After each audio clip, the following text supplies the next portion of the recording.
Number 10. Appaloosa. Ang Appaloosa ay isang American horse breed na popular dahil sa kanilang makukulay na spotted coat pattern. Ang kulay ng coat nito ay kombinasyon ng base color na may naka-overlay na spotting pattern. Ang spotting pattern na ito ay tinatawag na leopard complex at ito ay isang kondisyon na walang kakayanang makakita sa dilim. Number 9. Roan Quarter Horse. Ang roan ay isang coat color pattern na kung saan ay pantay na magkahalo ang natural nitong kulay at kulay puti sa katawan. Kadalasang kulay ng breed na ito ay ang itim, pula, dilaw na may mga puting kulay na pantay na nakahalo sa katawan nito. Kadalasan na pagkakamalan nitong kulay abo sa malayo lalo pa kapag nasinagan ito ng araw. Number 8. Friesian. Ang breed na to ay nagmula sa Friesland ng bansang Netherlands. Matikas, mabilis, at maliksi kumilos, kaya ito pinaniniwalaan ginagamit din noong unang panahon as war horses sa buong Europa. Itim ang kalimitang kulay na makikita sa breed na to, pero may ibang breed din nito na nag-produce ng ibang kulay katulad ng chestnut at gray.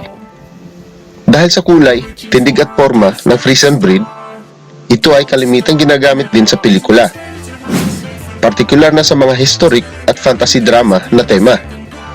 Number 7. Black Forest Horse. Ang breed na ito ay nagmula pa noong 15th century at ito ay nag-evolve sa bansang Black Forest in southwest Germany.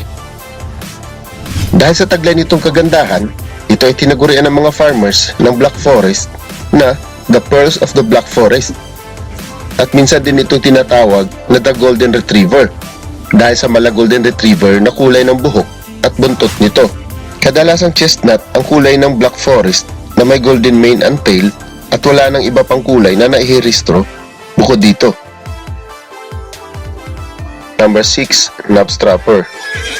Ito ay isang Danish horse breed mula pa noong year 1812 na may kakaibang coat coloration. Karamihan dito ay kasing kulay ng isang Dalmatian dog, pero minsan din ito nagpuproduce ng solid color. Ang coat coloration ng knobstrapper ay resulta ng leopard complex. Ito ay isang kondisyon na walang kakayanang makakita sa dilim. At ang kondisyon na ito ay nakikita rin sa ibang uri katulad ng Appaloosa. Number 5. American Paint Horse. Ang paint horse ay isa sa may mga pinakamagaganda at makukulay na breed ng kabayo. Sa unang tingin ay magkasing kulay lamang ang mga ito. Pero kalimitan nagkakaiba ang mga color pattern nito katulad ng gaano karami ang nakahalong puting kulay sa katawan, sa hugis at forma, sa tingkad ng kulay, at sa kulay ng buntot. At yun ang dahilan kung bakit naiba ang breed na ito. Kayumanggi ang kalimitang kulay ng mga mata ng mga kabayo. Pero itong paint horse ay naiiba sa lahat dahil ang kulay ng mga mata nito ay kulay asol. Number 4. Blue Roan Gypsy Vanner. Katulad ng gypsy breed, ito ay mayroon ding makakapal at mahabang buhok at buntot. Pero ang pinakamagagandang taglay ng breed na ito ay ang kanyang makikintab na kulay dark blue. Ang blue na kulay nito ay hindi talaga kulay blue. Ito ay resulta ng 50-50 na magkahalo ang puti at itim na kulay sa katawan nito. Kaya ito nagmumukhang kulay blue. Number 3. Shire Horse. Ang Shire Horse ay British breed na may kalimitang kulay na itim, kayumanggi, at kulay abo. Ang breed na ito ay may hawak na titulo ng pinakamalaki at pinakamatangkad na breed ng kabayo. Dinevelop ang lahi na ito para sa mabibigat na gawain. At ito ay kalimitang ginagamit para humila ng karwahe at ginagamit din ito sa mga iba't ibang gawain sa farm.